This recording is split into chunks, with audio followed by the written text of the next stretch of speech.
探店失败，真的是今天就当视频了，不能说探店视频。探店探的让我陷入沉思了。Hello， 大家好，今天我们来天府广场旁边看一家川菜馆。这家川菜馆呢是一个中大型的一个川菜馆，人均消费70-80，跟我一起去看看。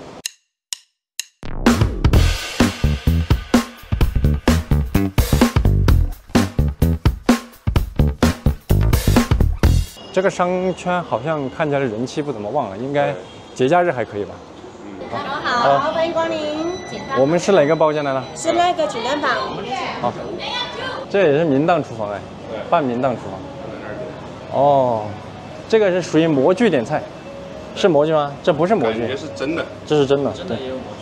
这个是真的，这个是真的，这个是真的，但后面都是模具了。我真的很佩服这些做模具的这些，做的很真。这老哥啊，做的特别像，但是你不能够仔细看，一仔细看就是塑料感太强。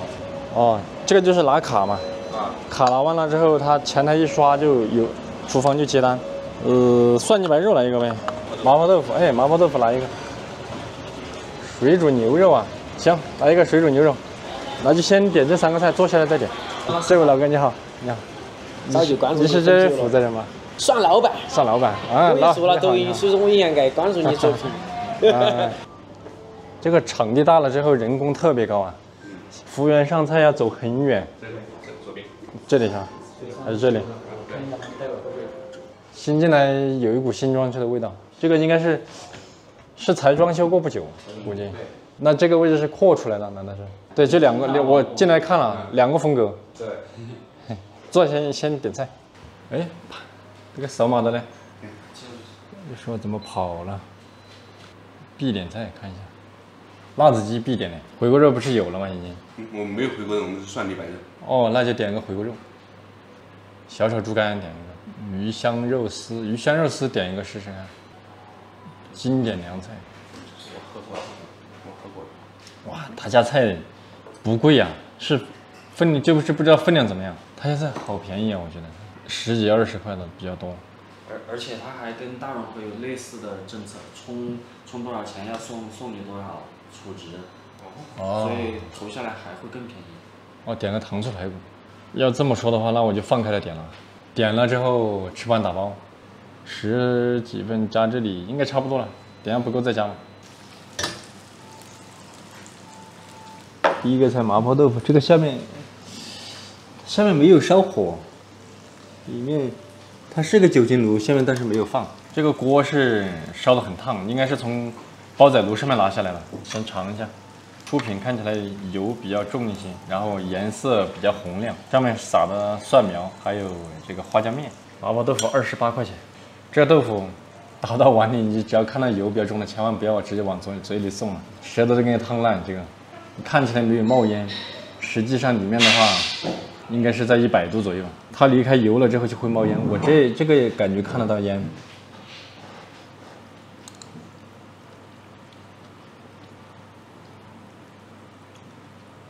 我吃到牛肉了，牛肉颗粒，看到没？这一块是牛肉，这个牛肉末啊，吃到嘴里面，能明显感觉到牛肉的香味。然后这个肉末一吃，就是感觉是新鲜的那种，有弹性，有肉的活性。豆腐吃了好几块，它的这个豆腐是用的卤水豆腐，所以看起来打在勺子里面，你看不会那种像果冻一样很 Q 弹。这一块最明显，这块大一点啊，你看晃起来它没有那种 Q 弹的感觉哦。如果说是那个石膏豆腐或者内酯豆腐，它打起来就会咚咚咚的那种感觉。然后这个豆腐吃到嘴里，感觉第一味道不是很重，咸淡特别适中。再一个就是油，虽然说看起来油不少啊，你看它这个油啊很重，这个可是红油啊。但是豆腐趁热吃的时候吃不到油腻的感觉，它一旦冷了之后，豆腥味就会出来。哪怕是卤水点的豆腐，豆腥味也会出来。总的感受啊，麻味并不是特别麻，麻味比较适中。这是我目前吃的豆腐，除了陈麻婆之外，这个水平还是非常高的一家店能做出这个豆腐。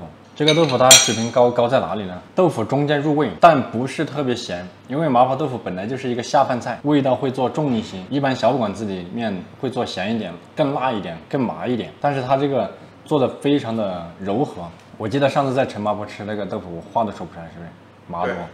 跟你们分享一下，为什么说有的豆腐会特别麻？因为它用的花椒不同，用了更贵一点的红花椒。一般来讲，麻婆豆腐是用青花椒面，因为它的味道比较炸裂，比较重。还有一个重要的原因，它的成本低。红花椒好的话，70、80、100多的都有，但是青花椒我到目前为止没有见过特别贵的青花椒。再一个，这个豆腐能感受得出来，不像是那种12点钟做好了然后给你送过来的那种，因为那种小摊小贩他要追求利益，豆腐的话一定是压的比较松，但是它这个豆腐很扎实。小心小心小心小心，等一下拍一下，好。哦，这个菜可以。这个菜让客人感受到了听觉、视觉、嗅觉仪式感拉满了，把厨师做的最后一步放到餐桌上来了，而且这个餐具很有特色。来，迫不及待想尝一下这个，还是总结一下麻婆豆腐啊。先总结一下麻婆豆腐，他家的麻婆豆腐呢，因为陈麻婆就在旁边，这个不得不让人想跟它对比一下。它的好的地方，花椒用的比陈麻婆好，然后豆腐呢是自己卤水点的豆腐出来。它成型不碎，这是它的优点。别的我就觉得各有不分伯仲嘛。别的方面，豆腐我喜欢，这道菜有性价比，做的不错。这个好，它这个下面也是放的酒精哎，下面也是放的酒精，但是我觉得这个有一个问题啊。刚才服务员端上来的时候，他端的手很烫，就是说明这个酒精炉应该先把酒精炉放上来了，然后把这个准备好了。最后来点，不要把它烧得很烫了，服务员端着很难受。这个我觉得应该为服务员考虑一下。这个水煮牛肉，我觉得作为自贡人是有一定的发言权的，因为这道菜就发源在自贡。这道菜包括水煮肉片，也是在水煮牛肉的基础上面衍生而来的。先不说那么多，尝一下味道。我对这个辣椒挺好奇的，我先尝一下这个辣椒怎么样。这是上面的辣椒面，因为有一个我不太确认的东西，我要吃完了才知道。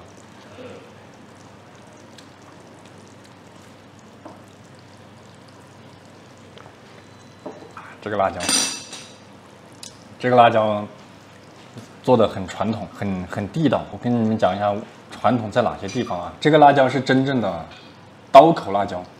所谓的刀口辣椒啊，不懂川菜的人，他觉得刀口辣椒就是把辣椒炒香了之后放上去剁碎，叫做刀口辣椒。其实做刀口辣椒还有很多的技术含量在里面的，比如说这个辣椒放在油里面一炒，有很多所谓的资深厨师，干了几十年的厨师，我见过他们炒辣椒，放到里面叮铃哐啷的就炒出来了。炒一份刀口辣椒几乎不要2分钟，然后它炒出来颜色又到位了。我敢断定它这个辣椒是有苦味的。这个辣椒我尝了没有苦味，它好就好在哪里啊？辣椒一定要小火慢慢的炒一锅的刀口辣椒一定是小火。如果是我炒的话，我估计会炒个10几20分钟。为什么？就是避免辣椒发苦，花椒发苦，因为干辣椒一旦过了火就发苦，而且也不脆。小火炒到用手一按，稀里哗啦就稀碎的那种感觉才对。这个辣椒我刚才尝了，没有尝到苦味。好，等那个酒精烧完了，现在尝一下牛肉。这道菜从刀口辣椒上吃起来非常的地道啊。这个牛肉跟豆腐一样，你别看没有冒烟啊，扒得烫。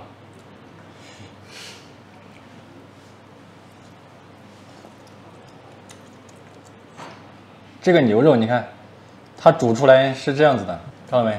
它的形状是异形，异形的牛肉就说明这牛肉新鲜。它用的应该是里脊，牛里脊，腌马肉码的非常好。然后它这个上面的这一层芡粉很正宗，用的红薯，因为只有红薯淀粉才能够吸得住汤汁，吸得住水，像什么土豆淀粉那些没用的。你放下去，蹭蹭蹭的往汤里面掉，然后你码进去的味会跑出来，然后呢水分流失，然后这个肉淡了，汤挂寒。我们自己的水煮鱼为什么一定要用红薯淀粉，就是这个原因。这个牛肉吃到嘴里很嫩，然后麻辣味比较正，味道调得非常好，水煮牛肉肉也选得好。这道菜做出来水平，看下面垫的是什么？我先不加起来，我跟你们说一下垫什么。垫凤尾，垫蒜苗，垫芹菜，这个风尾菜、芹菜、蒜苗。这牛肉是目前探店为止做的是真的是按照自贡水煮牛肉的方法来做的，这道菜做的好，很传统很正宗。包括我刚才说的，它这个刀口辣椒炒得非常好，这道菜几乎我觉得你想吃传统的川菜的话，这道菜没有什么可挑剔的地方。价格呢？看一下价格。我都有点怀疑是不是特调了，是不是因为我是自贡人？刚才竟然被老板认出来了。88块钱，搞公筷看一下分量怎么样？首先是建立在它这个哇，这牛肉这么多啊，这是不是被安排了？被安排了一下，这牛肉不对，这牛肉不对，这牛肉分量太大了，88不应该这么多。我跟你说，这里起码有不说多了吧，起码有7、8两。最少有7、8两牛肉，我觉得水煮牛肉这个分量你就加半斤牛肉就已经到顶了。我们自己家店都卖的不可能放这么多分量，真的。他刚才去厨房做菜啊，老板做的是吧？对，老板亲自上了，果然被安排了，我去。我就说，要是每个厨师都能达到这个出品的话，要么他们所有人的技术都非常 OK， 要么就是他标准化已经做到天花板级别了。你只能说这家店上限是在的，对，它上限很高。行，这道菜做的很正宗啊。那其实，哎，这个是不是有点不是很客观呢？老板上菜不可能每一桌老板来上菜，对，是吧？那这一次探店探的不是店，是探老板的厨艺啊，厨艺了的这个，那我给你看他原先本来长什么样子。好，看原先长什么样。原先这个样子，看一下有没有这么多。没有，这一分量就看得出来。你看那个配菜都已经露出来了，没有这么多米。原先应该一看就有多很多，应该是原先只有4两多，相当于给我们多加了1倍，差不多是多加了5/2、3/5/3吧，我觉得就。那其实如果说他们店别的厨师能够达到这个，不要说达到这个出品吧，就是达到他的8成9成，我都觉得已经很不错了。这个菜很有水平做的。火爆腰花78块钱，这个做法非常的成都化。为什么这么讲呢？里面加了葱，还加了野生椒、木耳，还加了泡萝卜，做的是非常的成都。而我们自贡的火爆腰花呢，子姜、葱，还有这个小米辣，基本上就是这些，无非再加点芹菜。然后看一下这个腰花，这个腰花还是有一个问题啊，你们观察得到吗？工具。就是刀工上面可能还可以切得更好一点。对，先尝一下味道。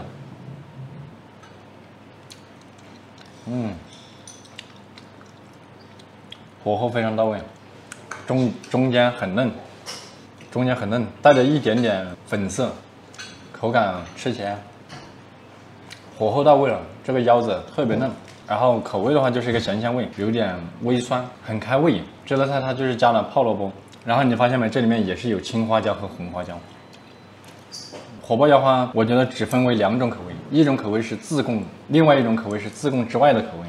我觉得自贡之外的口味都很柔和，然后做的比较下饭，以下饭为主。自贡口味是以吃味道为主。再就是这道菜对外地游客非常友好，它的辣度以我的100分来讲的话，我觉得这个辣度只有30多分，不是很辣。水煮牛肉的话有个60分的样子，麻婆豆腐的辣度呢，也只有个40分的样子。这道菜做的很下饭，很有水准。这道菜的话，整体给我的感受能够达到85分，其中有10分是刀工的问题，甚至还可以占到更多刀工的问题，甚至到15分都可以。然后这所有菜都是老板做的吗？应该不是。那如果说不是他做的，那他这个品质很 OK。78在分量上来讲，我觉得是 OK 的，毕竟在市中心。这里的腰子呢，整个腰子片的时候，这个腰子应该有个6两的样子。现在猪腰贵啊，现在猪腰30大几。好，哇，回锅肉好啊，38块钱一份。这一份回锅肉光看得出来，这个是用的五花肉，这一块。看到3层没有？看到。瘦肥，这个基本上都是五花肉炒的，先尝一下味道。味道咸鲜，味道偏淡，然后辣度的话比刚才那个腰花还要更友好一点。肉吃起来吃到嘴里了，瘦的地方直接化渣，这个肉非常的新鲜，它不是那种冻货冻硬的肉拿来解冻，解完冻的时候放进去煮熟了之后再拿去冻硬了再切，反复跳来跳去做了几次之后，那个肉就没有肉的香味了。它这个肉的香味很足，说明这个材料很新鲜。这道菜完全对得起这个价格。分量我还是有那个疑问，是不是被特殊照顾了？看一下原来的样子。哦，就是说这个肉太瘦了。哦，你看，原来的这个水平，他把那个蒜苗炒得很死，辣椒也炒得很软，然后那个肉直板板的。之前的出品应该是达不到这个，没达到这个标准的。这个标准已经挑不出什么东西来了。对呀，特调的。对，材料上面挑不出来了。你可以说它淡了一点，可以说它咸了一点，但是材料和整体出品的感觉没有什么可挑的。糟了，我们以后不能这样，我们得先进来把。你先把菜点好，下次。还有一个，等一下一定要找老板聊一下，跟他学习一下。对，就今天就来学习嘛。对，今天就当是一个学习视频了，不能说探店就。对，无懈可击，基本上。这道菜做的很有水平。哎，如果说粉丝来这里吃饭，要老板亲自下去炒的话，那就老板就很累了。真是挑不出毛病来，这个做的咸香味浓，豆瓣酱也很香，豆豉的味道也很香，味道也很透，肉呢又没有腥味，又很新鲜，分量就算是一个正常分量，我觉得分量没有被特殊照顾，分量是正常的。你们要是来吃饭的话，要是跟这个不一样的话，肯定可能不是老板做的。好，下一道，尝尝宫保鸡丁，这个宫保鸡丁。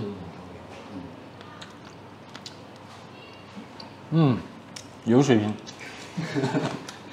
这个也做得很好啊，麻辣咸鲜酸，哇，这口调的非常不错啊。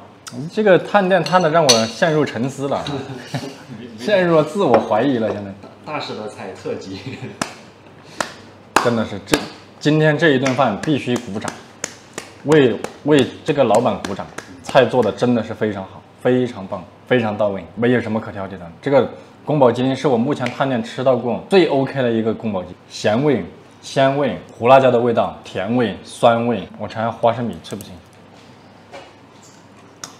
花生米又这么脆，这个真的是没有什么地方可挑的，不由自主的为这道菜鼓掌。来，我们吃饭吧。搞面啊！这个今天的探店的话，哎，辣子鸡搞过来，我尝一下。比我们在阁楼上吃的。不要，不会吧？不会吧？建议后期低调吧。不错，非常好，真的非常好。啊，对，糖醋排骨，看能不能挑点什么毛病。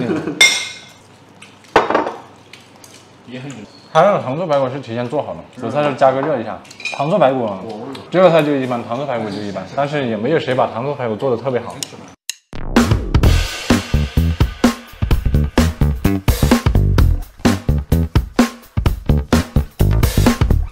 刚才跟老板讲了一下，他愿意跟我们聊一聊，叫老板过来，我们跟他请教学习一下。就是有些菜做的很好，就跟人家学一下。请坐。然后今天我听到服务员说的有些菜是你做的，川鲁菜、宫保鸡丁啊、鱼香肉丝啊，还有我们回锅肉、锅巴肉片。哦，牛肉啊，他们做的。他们做的啊。其实我最擅长川鲁菜。哦。其实我们店所有的菜都是我在开发。只是说有时候下来就两个把关嘛。探店探了很多，出去吃了很多，包括没探店也吃很多。把水煮牛肉做通透的，也是我第一个遇到的。谢谢，这个很不错。聊赞。就是说，可能味道嘛，在自贡的话，可能比你那个要辣得多。哦，是，对，因地制宜嘛，嘎。成都呢，我们在这边口味呢，它迎合很多外地旅游也好啊，本地的食客也好，它对辣度上我们还是减了一点点的。但是水煮牛肉的探店真的是我的定性认为就是又麻又辣。辣得你酣畅淋漓，吃着你呢停不下，吃一口还想吃的感觉，这就是水煮肉片的灵魂。然后宫保鸡丁啊、豆腐啊这些都做得很好吃，对，还有回锅肉也炒得很好吃。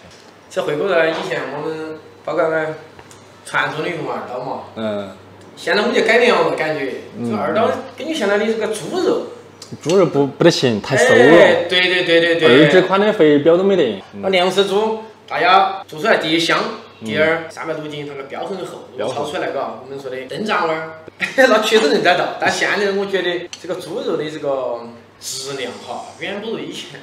人家说的肥而不腻，趴而不烂，入口化渣嘎。确实，它根据现在的现实状况，所以说我们也在做改变，不一定要用2刀，5花也可以嘎。宫保鸡丁也做得很到位，所以说宫保鸡丁先跟你说，这个宫保鸡丁是调的汁，按照比例调汁来现做一份，还是现调？现调。那这个对功夫的考验非常高。其实也养成我标准，比方说我们半勺盐，3勺糖，3勺半糖，嘎。然后给我们勺子大小，醋，我们一般就是盖过糖，多一点点，因为醋一挥发嘛，稍微多一点点，它挥发完了就差不多了，然后就对芡汁和这个火候的把握。还有我发现你用的花椒都很好，用的红花椒品质很好。汉源花椒，我们也是用的汉源。对，汉源花椒好嘛，嘎，说的梅花椒。我们现在目前这个厅是后期的话扩建出来的嘛？这个厅以前就有，只是去年年底我刚装修过。为什么会进行这样的一个扩建呢？第一，我们在店7年了嘛，所以说时间久了。其次就是周边大家都在不断的装修升级，我们也做一定的升级和改造，这样更好的迎接这个客人嘛，哈。老师还有在一个招聘方面您团队的话在招聘方面的话有什么选人的技巧吗？我第一个面相。看面相。我们交谈几句哈，包括我们聊一聊，可能大概就对一个人有初步的了解。印象。你要用人嘛，我个人觉得嘛哈，第一就是人品嘛，人品要好。对。人品好了，他对待工作的态度他自然好啊。你的技术差一点，那没关系，那我们慢慢教，慢慢带出来就是一个钢兵，对吧？有时候稍微有一点技术，我跟你说，可能他的性格就会更尖锐一些。一般的同事也好，不容易接受嘛，对吧？对。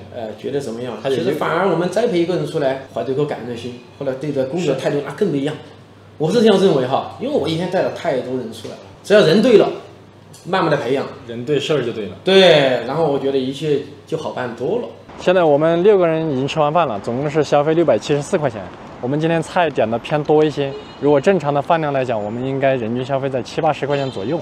今天本来是来探店的，然后这个菜上着感觉吃着不对劲，菜做的太好了。然后我回想一下，进去的时候碰到老板了，老板然后知道我们是来探店人，进去亲自做了菜。